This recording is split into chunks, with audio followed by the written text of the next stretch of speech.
క్రీస్తునందు ప్రియ దేవుని బిడ్డలందరికీ యేసుక్రీస్తు వారి అతి శ్రేష్టమైన నామంలో శుభాభివందనలు తెలియజేస్తూ ఉన్నాను. గత కొన్ని రోజులుగా రష్యా ఉక్రెయిన్పై యుద్ధం చేస్తూనే ఉంది. నిన్నటి దినాన శాంతి చర్చలు జరిగాయి. ప్రపంచ దేశాలు ఆశించాయి శాంతి చర్చలు సఫలమవ్వాలని, ఇరు దేశాల మధ్య సమ్మతి రావాలి అని, యుద్ధం ఆగిపోవాలని. ఈ యుద్ధ బీభత్స కాండలో సాధారణమైన ప్రజలు చనిపోకూడదని, నిరాశ్రయులు కాకూడదని ప్రపంచంలో అన్ని దేశాలు కోరుకున్నాయి. కానీ నిన్నటి దినాన అలాంటిది జరగలేదు. శాంతి స్థాపన జరగకుండానే చర్చలు అర్ధంతరంగా ముగిశాయి, ఒక రకంగా విఫలమయ్యాయి. రష్యా యుద్ధాన్నే కోరుకుంటూ ఉంది, ఉక్రెయిన్ను తన స్వాధీనంలోనికి తీసుకోవాలని. గతంలో యుఎస్ఎస్ఆర్లో ఉన్న రాజ్యాలన్నీ కూడా తిరిగి రష్యా తన చేతి కిందకు తెచ్చుకొని ప్రబల సామ్రాజ్యంగా ఎదిగి తన యొక్క ప్రాబల్యాన్ని కనపరచాలని రష్యా ఉవ్విళ్ళూరుతూ ఉంది. రష్యా మాత్రమే కాదు, కానీ రష్యాతో పాటు అనేక దేశాలు. మనం గత 10 సంవత్సరాలుగా మనం ఆలోచించినప్పుడు, 10 సంవత్సరాలుగా జరిగిన సంఘటనలు ప్రపంచంలో గమనించినప్పుడు, ప్రతి దేశం కూడా తమ కొరకు ఆయుధాలు సమకూర్చుకున్న పనిలో చాలా చాలా చాలా త్వరపడుతూ ఉన్నాయి. మనం చూచినప్పుడు ప్రతి దేశం తమ యొక్క జాతీయ ఆదాయంలో, అనగా బడ్జెట్ అంటారు కదా, ఆ బడ్జెట్లో ఎక్కువగా దేనికి కేటాయిస్తుంది అంటే సైనికులకు కేటాయిస్తుంది. ఆ దేశ రక్షణ కొరకు, ఆ దేశ భద్రత కొరకు వారికి ఉన్న ఆదాయంలో ఎక్కువ భాగం. ప్రపంచంలో ప్రతి దేశం కూడా మొట్టమొదట ఆ దేశీయ రక్షణ కొరకు, ప్రత్యేకంగా ఆయుధాలు కొనుగోలు కొరకు, రక్షణ విభాగం కొరకు, సైనికుల కొరకు ఇలా ఖర్చు పెడుతూ ఒక రకంగా దేశంలో ఉన్న ప్రజల యొక్క బాగోగులు చూడకుండానే అనవసరమైన వాటికి ఖర్చు పెట్టడం. ఇటీవల కాలంలో ఐక్యరాజ్య సమితి ఒక లెక్కలు బయటపెట్టి ఇవన్నీ కూడా ప్రజలకు సంక్షేమం కొరకు, పేదల కొరకు వాడితే ఎంత బాగుండును అన్నట్లు. నిజమే, అంత మాత్రమే కాదు, ప్రపంచంలో రాజ్యాకాంక్ష విస్తరించబడిన కొన్ని దేశాలు, ఆ దేశాలను ఒక రకంగా నియంతలే పరిపాలిస్తున్నారు అని మనం ఖచ్చితంగా తెలుసుకోవచ్చు. ముఖ్యంగా మన భారతదేశానికి పక్కనే ఉన్న చైనా కావచ్చు, పాకిస్తాన్ ఒక రకంగా అలా. ఆ పాకిస్తాన్ కూడా నియంత దేశమే అనుకోవాలి. ఎందుకంటే ఎప్పుడు కూడా మన దేశం మీద దండెత్తి రావడం. మనం ఎప్పుడు శాంతినే కోరుకుంటాం, ఎప్పుడు ఏ దేశం మీదకి మన దేశం యుద్ధానికి వెళ్ళదు. కానీ పాకిస్తాన్ కూడా మన దేశంలో అంతర్భాగమైన కాశ్మీర్ని, కొంత భాగాన్ని ఆక్రమించడం, దాన్నే పాక్ ఆక్రమిత కాశ్మీర్ అనడం మనం చూస్తాం. వాస్తవంగా అది మనకు చెందిన భాగం. ఆ చిన్న దేశానికి కూడా విస్తరించబడాలి అన్న కోరిక. దాని పక్కనే ఉన్న చైనా కూడా. చైనా సంగతి అయితే ఇక మనం గత కొన్ని సంవత్సరాలుగా, ఎప్పుడైతే జిన్పింగ్ ఒక నియంత శాశ్వత కాలం తను ఆ దేశ అధ్యక్షుడిగా ఉండడానికి పార్లమెంట్ సమితి అంగీకరించిందో, తను ప్రకటించుకున్నాడో, నియంత పోకడలు పోవడం మనం చూస్తూ ఉన్నాం. చూడండి, ప్రతిసారి గత సంవత్సరాల్లో ప్రతిసారి కూడా అరుణాచల్ ప్రదేశ్లోకి చొచ్చుకొని రావడం, అరుణాచల్ ప్రదేశ్ను ఆక్రమించడం గత కొంతకాలంగా జరగడం. శత్రువుకు శత్రువు మిత్రువు అన్నట్టుగా ఎవరైతే భారతదేశానికి వ్యతిరేకంగా ఉన్నారో ఆ దేశాలతో మైత్రి కొనసాగించడం, ఆ దేశాలకు ఆర్థికంగా చేయూతనివ్వడం, ఇది చైనా చేస్తున్న పని. తన గుప్పెట్లోకి తెచ్చుకోవడం. చైనా కూడా నేటి దినాన తైవాన్ ఆక్రమించాలని, తైవాన్ అంతర్భాగమని, తైవాన్ ఆక్రమించాలని చైనా కుటిల పన్నాగాలు మనకు తెలుసు. ఇప్పుడు రష్యా వంతయింది. రష్యా చూడండి, ఉక్రెయిన్ మీద ఒక రకంగా అనవసరంగా యుద్ధం చేయడమే. ఒక యుద్ధం ఏ దేశానికి మంచిది కాదు. ఒక 2 దేశాల మధ్య యుద్ధం ఆర్థికంగా పతనానికి దారితీస్తుంది. ఎంతమంది ప్రజలు నిరాశ్రయులు అవ్వాలి, ఎంతమంది ప్రజలు చనిపోవాలి, ఎంతమంది సైనికులు చనిపోవాలి, ఎంతమంది వికలాంగులుగా మారాలి, మళ్ళీ ఆ దేశం ఆర్థికంగా స్థిరపడాలంటే ఎన్ని సంవత్సరాలు పడుతుందో ఆలోచించండి. యుద్ధం, ప్రపంచంలో చాలా దేశాలు యుద్ధాన్ని కోరుకోవడం ఈ చివరి దినాల్లో మనం చూస్తూ ఉన్నాం. శాంతిని కోరుకోరు, యుద్ధాన్ని కోరుకుంటారు. శాంతిని వాంఛించరు, యుద్ధాల గురించే. అందుకే ఈ చివరి దినాల్లో మనం క్రీస్తు ప్రభు రాకడ దినాల్లో యుద్ధాల గురించిన సమాచారం మనం వింటూ ఉన్నాం. చూడండి, మనం వార్తాపత్రికలు చదివినప్పుడు యుద్ధాన్ని గురించిన వార్తలు లేని ఏ రోజు దినపత్రిక ఉండదు. ఎక్కడో చోట ప్రపంచంలో మరొక దేశం మీదకి కాలు దూవడం, అంతర్గత భద్రతా వ్యవహారాల్లో చోటు చేసుకోవడం మనం చూస్తూ ఉన్నాం. మనం ప్రతిదినం ఏదో ఒక సమయంలో పాకిస్తాన్ గురించి మనం వార్తలు వింటూనే ఉంటాం. మరి ముఖ్యంగా చైనా మనకు శత్రు దేశాలు. చూడండి, శత్రు దేశాలు అవి శత్రువులు మిత్రులుగా మారినట్లుగా ఎప్పుడు కూడా మన దేశాన్ని మీదకి కాలు దూవడం చూస్తూ ఉన్నాం. రష్యా కూడా, రష్యాను పరిపాలిస్తున్న ఆ పుతిన్ నియంతగా మారి, గమనించండి, తనకు అధికారానికి అడ్డు లేదని ఇష్టారాజ్యంగా పరిపాలన కొనసాగిస్తూ మనం చూస్తున్నాం. పుతిన్ యుద్ధం చేయడం రష్యన్లకే పూర్తి స్థాయిలో వ్యతిరేకతను ప్రదర్శిస్తున్నారు. వాళ్ళకే ఇష్టం లేదు. ఆ ప్రదర్శనలో మనం చూస్తూ ఉన్నాం. ఇక్కడ మనం గమనించవలసిన ప్రాముఖ్యమైన విషయం ఏమిటంటే, ఈ యుద్ధం ఎటు దారి తీస్తుంది. నిన్న శాంతి చర్చలు విఫలమయ్యాయి. అయితే మళ్ళీ శాంతి చర్చలు కొనసాగాలని ప్రపంచ దేశాలు ఆశాభావం వ్యక్తం చేస్తున్నాయి. పుతిన్ ఇటీవల కాలంలో ఒక ప్రకటన వెలువరించాడు. ఏమిటంటే, అణు ఆయుధాన్ని ప్రయోగించటానికి నేను వెనకాడను అని. ఎప్పుడైతే ఈ వార్త ప్రపంచానికి తెలిసిందో ప్రపంచమంతా ఉలిక్కిపడింది. ఎందుకంటే అణు ఆయుధం ఎంత ప్రమాదకరమైందో. జపాన్లో హిరోషిమా నాగసాకి మీద ప్రయోగించినప్పుడు నాటి ఆనవాళ్లు, నాటి బీభత్సం నేటికి కూడా ఆ ఫలితాలు జపాన్ అనుభవిస్తూనే ఉంది. జపాన్ మాత్రమే కాదు, ఆ చుట్టుపక్కల దేశాలు కూడా. చూడండి, ఇప్పుడు నేటి దినాన ప్రపంచం అణు ఆయుధాలను తయారు చేసుకుంటుంది. అధునాతనమైన ఆయుధాలు ఒకెత్తైతే అణు ఆయుధం ప్రమాదకరమైంది. అణు ఆయుధం సర్వనాశనము చేయగలిగింది. అణు ఆయుధం చాలా దేశాలు అణు ఆయుధాలు తయారు చేసుకుంటున్నాయి. మా దేశ భద్రత మా అంతరంగిక విషయమని. ఒక్కసారి అణు ఆయుధం ప్రయోగిస్తే బూడిద తప్ప ఏది మిగలదు, పచ్చనిది ఏది మిగలదు. ఏ యొక్క ప్రాణి మనుగడ సాగించలేదు. ఆనవాళ్లు మన కళ్ళ ఎదుట నేటికి కూడా హిరోషిమా నాగసాకి ఆ ఫలితాన్ని అనుభవిస్తూ ఉన్నాయి. బైబిల్ గ్రంథం ఏం చెప్తుంది యుద్ధాల గురించి? ఈ ఆయుధాల గురించి బైబిల్ గ్రంథం ఏం చెప్తుంది? ఈ అణ్వాయుధాల గురించి బైబిల్ గ్రంథం ఏం చెప్తుంది? అణుయుద్ధాల గురించి బైబిల్ గ్రంథం ఏం చెప్తుంది అంటే, బైబిల్ గ్రంథంలో దేవుడు ఎప్పుడో మన కొరకు రాయించి ఉంచాడు. యుద్ధముల గురించి మీరు వింటారు, యుద్ధ సమాచారాల గురించి వింటారు. మత్తయి సువార్త 24వ అధ్యాయం 6-7 వచనాలు మనం చూసినప్పుడు, మీరు యుద్ధముల గురించి యుద్ధ సమాచారముల గురించి వినబోదురు అంటున్నాడు. మీరు కలవరపడకుండా చూచుకున్నది. ఇవి జరగవలసి ఉన్నది కానీ అంతము వెంటనే రాదు. జరగవలసి ఉన్నది మనం వింటూ ఉన్నాం. ఇవి జరగవలసి ఉన్నది. యుద్ధాల గురించి వింటున్నాం. చూడండి, మనం రోజు వింటూ ఉంటాం యుద్ధం గురించి.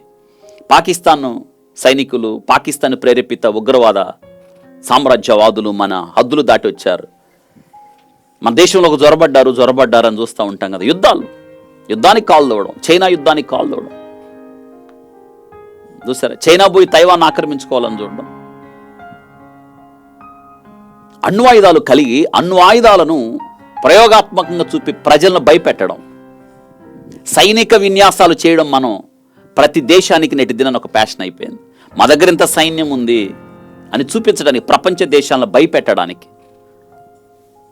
యుద్ధముల గురించి వింటారు, యుద్ధ సమాచారాల గురించి వింటారు. మీరు కలవలు పడకుండా చూసుకున్నాడు. క్రైస్తవుడిగా ఒక నిరీక్షణ దేవుని యొక్క వాక్యంలో మనం కలిగి ఉన్నాం. ఒక నిరీక్షణ, ఇవి జరగవలసి ఉన్నది కానీ అంతం వెంటనే రాదు అని. జనం మీదికి జనము, రాజ్యం మీదికి రాజ్యము లేచును. లూకాసు వార్త 21వ అధ్యాయం 10వ వచనంలో స్పష్టంగా రాయబడి ఉంది. జనం మీదికి జనం, రాజ్యం మీదికి రాజ్యం. నేటి దినాన అదే కదండి జరుగుతుంది. అనగా ఇవన్నీ మనం ఆలోచించినప్పుడు అంత్య దినాల్లో మనం ఉన్నాం.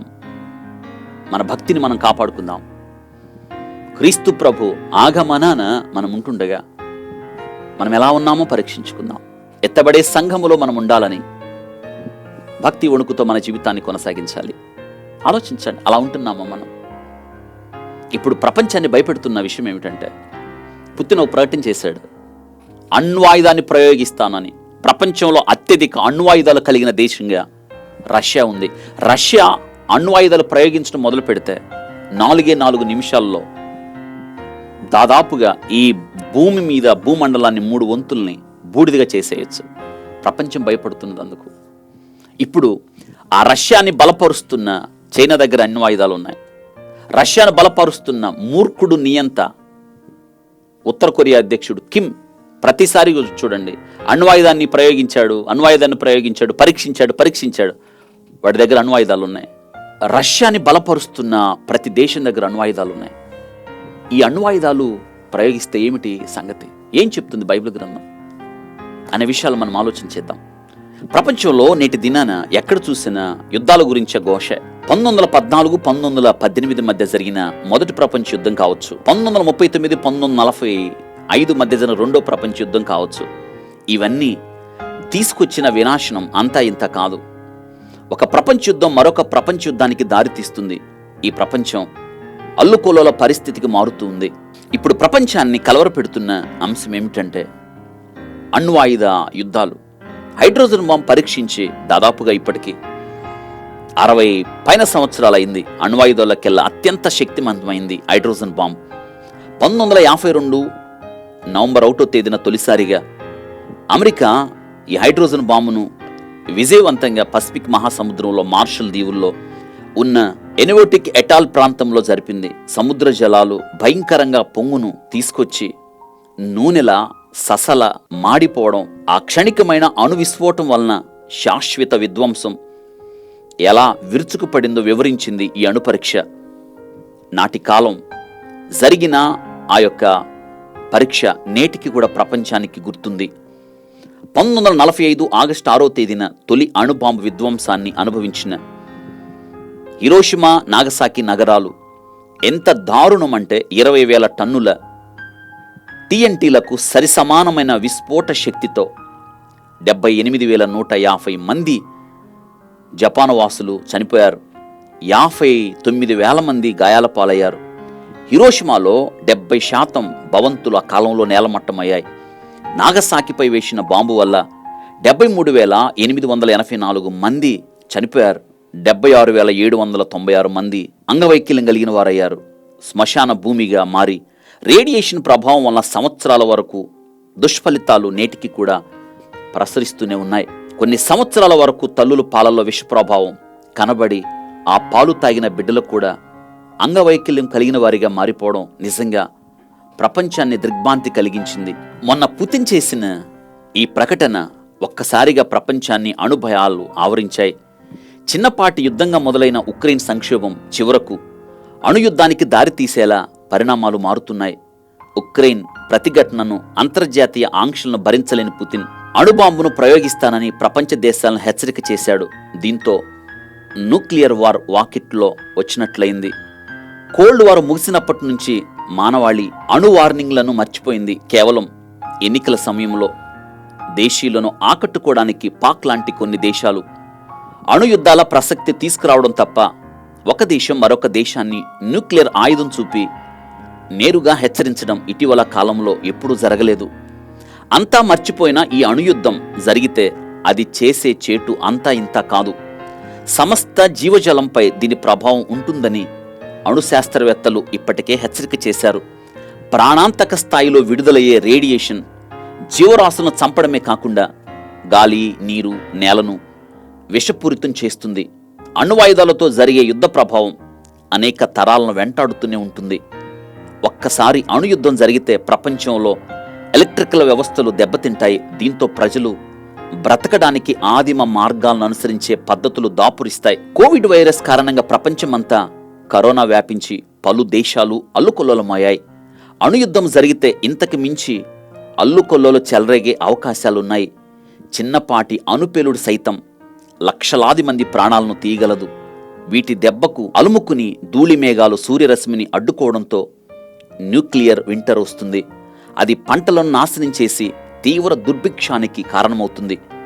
న్యూక్లియర్ స్మోక్ వల్ల ఉత్తరార్ధ గోళంలో ఓజోన్ పొర కరిగి ప్రమాదకరమైన అతినీల లోహిత కిరణాలు నేరుగా భూమిని తాకుతాయి. దీనివల్ల జీవజలం తీవ్రమైన వ్యాధులకు గురవుతుంది. దక్షిణార్ధ గోళంలో కూడా ఇలాంటి సంక్షోభాలే కనిపిస్తాయి. కేవలం కోట్లాది మంది ప్రాణాలు పోవడమే కాకుండా కిలోమీటర్ల మేర రేడియో యాక్టివిటీ వల్ల పర్యావరణం కలుషితమవుతుంది. 1945లో హిరోషిమాపై అమెరికా అణుబాంబు వేసింది. అప్పటితో పోలిస్తే ప్రస్తుత అణువాయుధాల బలం విస్తృతి చాలా అధికమనే చెప్పాలి. వీటిలో ఏ ఒక్కటి ప్రయోగించినా లేదా భూమిపై ఏ కొద్ది ప్రాంతంలో ప్రయోగించినా చివరకు అన్ని దేశాలు ఈ దుష్పరిణామాల బారిన పడడం ఖచ్చితం. దీన్ని దృష్టిలో ఉంచుకొని ప్రస్తుతం ప్రపంచంలో America, Russia, China, India, France, Israel, Pakistan, Britain, ఉత్తర కొరియా వద్ద అణ్వాయుధాలున్నాయి. ఉక్రెయిన్ యుద్ధం అణుయుద్ధంగా పరిణమిస్తే వీటిలో చాలా దేశాలు తమ అస్త్రాలను బయటికి తీసే ప్రమాదం ఉంది. అన్ని దేశాలు యుద్ధానికి దిగకపోయినా ఒక ప్రాంతానికి అణ్వాయుధాల యుద్ధం పరిమితమైన ప్రభావం మాత్రం ప్రపంచమంతటా ఉంటుందని అణుశాస్త్రవేత్తలు ఇప్పటికే హెచ్చరిక చేస్తూ ఉన్నారు. ప్రకటన గ్రంథం 6వ అధ్యాయం 14వ వచనం, ఆకాశ మండలము చుట్టబడిన గ్రంథము వలనై తొలగిపోను, ప్రతి కొండయు ప్రతి ద్వీపమును వాటి వాటి స్థానమును తప్పును. చాలామంది బైబిల్ పండితులు అంటారు అణు విస్ఫోటనం ద్వారా జరిగే సంఘటన ఈ రీతిగా ఉంటుంది అని. అవును, అంత శక్తివంతమైంది అణుయుద్ధం. ఆ యుద్ధంలో చూడండి, ఆకాశం చుట్టబడిన గ్రంథం వల్ల తొలగిపోను, కదిలించబడుతుంది. అంత ప్రమాదకరమైంది. ప్రతి కొండ ప్రతి ద్వీపము వాటి వాటి స్థానములను తప్పడం నిలువెత్తు నిదర్శనం. ఇప్పటికీ కూడా హిరోషిమా, నాగసాకి ఎంత వినాశనం అంటే అది ఎవరు వివరించి చెప్పలేనంత వినాశనం కలుగుతుంది. జకరీ గ్రంథం 14వ అధ్యాయం 12వ వచనం, ఇక్కడ కొన్ని విషయాలు రాయబడ్డాయి. అణుయుద్ధం జరిగితే ఇటువంటి సంఘటనలు కూడా జరిగి తీరుతాయి. జకరీ గ్రంథం 14వ అధ్యాయం 12వ వచనం, మరియు యెహోవా తెగుళ్ళు పుట్టించి యెరూషలేము మీద యుద్ధము చేసిన జనులందరినీ ఈ విధంగా మొత్తును. యెరూషలేము మీదకి చివరి యుగ సమాప్తిలో, యుగాంతంలో జరిగే యుద్ధాన్ని గురించి దేవుడు పుట్టించే తెగులు ఎలా ఉంటుందంటే, ఇజ్రాయేలు సేనల మీదకి వ్యతిరేకంగా వచ్చే ఆ సేనలకి దేవుడే యుద్ధం చేస్తాడు. గమనించండి, ఎవరు వస్తారు ఇజ్రాయెల్ దేశానికి వ్యతిరేకంగా? రష్యా రావాలి. రష్యా నాయకత్వంలో ఇజ్రాయెల్ దేశాన్ని వ్యతిరేకించే దేశాలన్నీ కూడా రష్యాకు మద్దతుగా యెరూషలేము చుట్టూ ఉన్న కొండల మీద మోహరించి యెరూషలేమును దోచుకోవడానికి వస్తాయి. దేవుడే యుద్ధం చేస్తాడు. ఇక్కడ ఒక విషయం రాయబడింది. దేవుడు ఎలా మొత్తుతాడు చూడండి, వారు నిలిచి ఉన్న పాటున్నే వారి దేహములు కుళ్ళిపోవును. వారు నిలిచి ఉన్న చోటే అణుధార్మిక శక్తి, అణుయుద్ధం ప్రయోగించినప్పుడు ఆ రేడియేషన్ వల్ల కూడా ఎలాంటిదే జరుగుతుంది. వారి కన్నులు కను త్వరల్లో ఉండియే కుళ్ళిపోవును, వారి నాలుకలు నోళ్ళలో ఉండియే కుళ్ళిపోవును అంటున్నాడు. ఇలాంటిది జరుగుతుంది. మనుషులు నిలిచి ఉండగా ఆ రేడియేషన్ ప్రభావం వారి మీద తీవ్రంగా వచ్చే. ఇక్కడ వ్రాయబడింది, వారి ఉన్నవారు ఉన్నట్టే రేడియేషన్ ప్రభావం ఇంత భయానకం. ఇటువంటి అణ్వాయుధాలను ప్రపంచంలో ఉన్న దేశాలు సమకూర్చుకుంటున్నాయి. ఇవి మేలుకరమైనవి కాదు, కీడు కలిగించాయి. లాభకరమై కాదు, నష్టం కలిగించాయి. అందుకే మీరు యుద్ధముల గురించి వింటారు. ప్రతి దేశం కూడా తమ దగ్గరున్న అణ్వాయుధాలను బట్టి గర్వంతో విర్రవీగుతున్న స్థితిని మనం చూస్తున్నాం. ఇప్పుడు ప్రపంచ దేశాలు ప్రజల సంక్షేమం కాకుండా ఎక్కువగా చూడండి, సైనిక సంరక్షణ కొరకు, సైనికులను సమకూర్చుకోవడం కొరకు, సైనిక శక్తిని విస్తరించడం కొరకు, ప్రత్యేకంగా ఆయుధాను కొనుగోలు కొరకు అధునాతన ఆయుధాలు దాచిపెట్టి ఇంకా ఈ అణ్వాయుధాలను తయారు చేసుకొని వాటిని భద్రం చేసుకొని మా దేశ సంరక్షణ. ఇప్పుడు పుతిన్ ప్రయోగిస్తే సంగతి ఏంటి? ఆలోచించండి, ఎంత వినాశనం అవ్వాలి. ఇవి జరగవలసి ఉన్నది జరుగుతాయి. నేను ఒక జాబితా చెప్పాను. ఇప్పుడు ప్రపంచంలో అణ్వాయుధాలు కలిగిన దేశం మన దేశం దగ్గర కూడా ఉంది, పాకిస్తాన్ దగ్గర ఉంది, చైనా దగ్గర ఉంది, ఉత్తర కొరియా దగ్గర ఉంది. ఇవన్నీ మనం లేఖనాల వెలుగులో మనం తెలుసుకున్నప్పుడు, ధ్యానించినప్పుడు ఆయన రాకడ దినాల్లో మనం ఉన్నామని, ఇవన్నీ జరగవలసి ఉన్నదని దేవుని యొక్క వాక్యం ఎంత సత్యమైంది ఆలోచించు. నీ వాక్య సారాంశమే సత్యం. ఇటువంటి విషయాలు మనం లేఖనాల వెలుగులో తెలుసుకున్నప్పుడు మరింతగా జాగ్రత్త కలిగి మన భక్తిని కొనసాగించాలి. దేవుడి వాక్యమును మన కొరకు ఆస్వాదించునుగాక. God bless you.